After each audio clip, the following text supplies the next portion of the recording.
First, I want to start out with the rod. I use a 610 rod. The reason I like the shorter rod is because I'm a little bit smaller guy, so landing the fish over the side is a little bit easier for me with a shorter rod. And then we go to the reel. This is a 3000 size reel. I like the little bit bigger spool for the drag. As you can tell, this also has a super smooth drag on it, which was really important for landing, 4 or 5 plus pound smallmouth.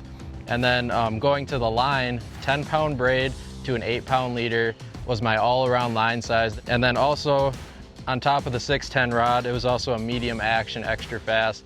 That little bit of tip, lets those fish give when they get close to the boat and things like that. So for my hook setup, a number 2 hook is my all-around go-to hook for a drop shot. I mean, a smaller hook might scare some people, but on a big fish, like a 5-pound smallmouth, that smaller hook, you just get better penetration into a tough mouth, and you have better odds landing that fish.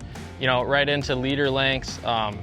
If the fish are suspended, I'll go bigger in leader lengths. I'll go up, sometimes 2, maybe even a 3-foot leader. It seems a little ridiculous at times, but sometimes, when that bait's falling down to the bottom, they'll catch it before it gets to the bottom, so they don't see that weight as much.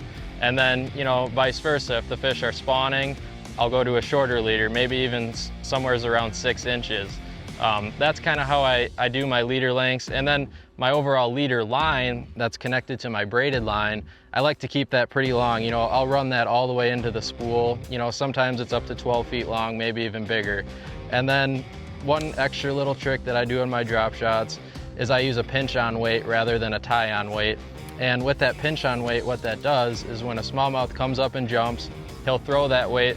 So then at that point, it's just you, the hook, and the smallmouth, and you have a lot better odds of landing that big fish next to the boat.